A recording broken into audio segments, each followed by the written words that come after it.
જી શું છે આપની સમસ્યા? બેન, હું રામબાગ રો હાઉસમાં રહું છું. બાજુમાં સોહમ છે, સોહમ પાર્ક સોસાયટી છે. 30 વર્ષથી અમારી સોસાયટી છે. અમારી સોસાયટીમાં પાણી લાઈન નથી, ગટર લાઈન નથી, અને પાણી લાઈનમાં બધાના કૂવા ભરાઈ જાય એટલે બધા બહાર પાણી રેડતા હોય. ગંદકી ખૂબ જ થાય છે. ગંદકી થાય અત્યાર સુધીમાં 30 વર્ષમાં જેટલી ચૂંટણી થઈ બધાએ અમને કીધું છે કે થઈ જશે. અત્યાર સુધી કશું જ થયું નથી. તો હવે અમારી માંગ એટલી જ છે કે અમને તાત્કાલિક ગટર આપો, પાણી લાઈન આપો તો અમારો આ પ્રશ્ન હલ થાય. નહીતર પછી અમે કોઈને અહીંયા ગાડી ચૂંટણી બાબતે આપવા દઈશું નહીં. ચૂંટણીનો બહિષ્કાર કરીશું. તમે કેટલી વાર રજૂઆત કરી છે અને કોને રજૂઆત અમે રજૂઆત કરી 5 થી 6 વાર કરી છે. જ્યોત્સનાબેન હતા ત્યારે બી કરી છે. અહીંયા તીર્થમાં મીટિંગ થઈ હતી ત્યારે પણ કરી છે. ધારાસભ્ય સાથે બી વાત થઈ છે. ત્યારે એમણે પણ અમને હૈયાહારી આલી હતી કે ભાઈ થઈ જશે, પણ થઈ જશે માંથી કશું થયું નથી આજ દિવસ સુધી. એટલે વાયદા આપેલા હતા, અત્યાર સુધીના વાયદા હજી સુધી પૂરા કોઈએ કર્યા નથી.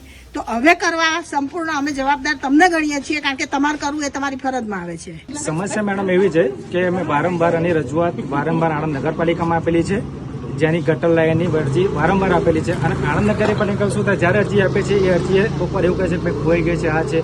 અને જ્યારે બોડી બદલાય તો એવું કહે છે કે અમે નવી યુનિટી બેઠી છે, આ રીતના જ્યાં બી એ લોકો અમને બોલાવે છે કે ભાઈ ગટર લાઈનની સમસ્યા છે, ના મિટિંગમાં તમે આવો, બરાબર. અમે મિટિંગમાં હાજર થઈએ છીએ. કેમ કે અમારે પ્રશ્ન મોટો પ્રશ્ન છે ગટર લાઈન. જે ગટર લાઈન માટે જ અમે આની સુવિધા માટે, કારણ કે 2 વર્ષ આગળ અહીંયા 50 મકાન છે, આગળ 40 મકાન છે સોહમ પાર્કના. અને નજીકની અંદર, બહુ દૂર નથી, એકદમ નજીકની અંદર ગટર લાઈન બહુ નજીક આવેલી છે વિદ્યાનગરપાલિકા.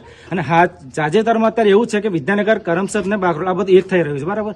હા, નીચે પહેલા એવું હતું રીઝન કે જ્યારે રીઝનની વચ્ચે અમે જ્યારે અરજી આપી તો રજીને એવું બતાવતા હતા કે ભાઈ વચ્ચે ધારાસભ્ય ભાઈ કોંગ્રેસના હતા, તો ભાઈ કોંગ્રેસ ધારાસભ્યમાંથી ગ્રાન્ટ કેમ પાસ ને તમે એમની સાથે જાઓ, બરાબર.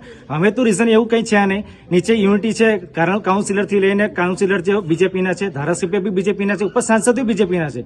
તો હવે એમને શું પ્રશ્ન થઈ રહ્યો છે? હવે તો જે પ્રશ્ન જે એમનો હતો એ સોલ્વ થઈ ગયો. હવે તો આખી યુનિટી એમની છે, તો કામ બી એમને કરવાના છે. તો પછી આવી તો ખોટા વાયદા વારંવાર ખોટા વાયદા કેમ કરે છે આ પ્રશ્નને લઈને? તો અમારે મેડમ એક જ પ્રશ્ન છે કે આ મોટો પ્રશ્ન એક જ છે કે જો આ ગટર લાઈનનો સોલ્વ નહીં થાય, આગળ જે બી કંઈ ઇલેક્શન આવી રહ્યું છે એમાં અમારો બહિષ્કાર પાક્કો છે. કોઈ બી ઇલેક્શન બીજે નગરપાલિકાનું હોય કે ધારાસભ્યનું હોય, અમારું આ ગટર લાઈનની સુવિધા નહીં મળે તો આ પ્રશ્ન આગળ ચાલુ રહેશે. અને વધતા કે અમને કોઈ જાતનું પ્રકારનું અમારું વોટિંગ કોઈ સોસાયટીના કોઈ સભ્ય વોટ આપવા નહીં જાય.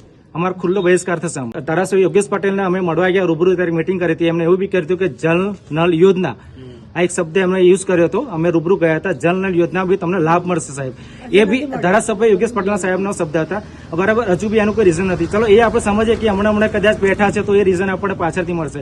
પણ ગટર લાઈન જે સુવિધા છે, ગટર લાઈન તો આજે વર્ષોથી અમે તપીએ છીએ, 30 વર્ષથી. અને આજે ઘણી બધી સોસાયટીઓમાં ગટર લાઈન જોઈન્ટ આપી દીધેલું છે, ઘણા લોકોએ પાઇપ લાઈન આપી દીધી. અમારે તો એના સાહેબ અહીંયા શ્રીફળ બી નથી ઉમેર્યું, બરાબર છે. તો આ એક તમારા માધ્યમથી આગળ પહોંચાડો કે ભાઈ આ પ્રશ્ન છે અમારો ગટર લાઈન અને પાણીનો પીવાનો એક હલ. જો ગટર લાઈન આવશે તો અમે આગળ કંઈ બી સપોર્ટ કર્યું સરકારને, બાકી કોઈ સપોર્ટ અમારો 2 સોસાયટીને મળશે નહીં.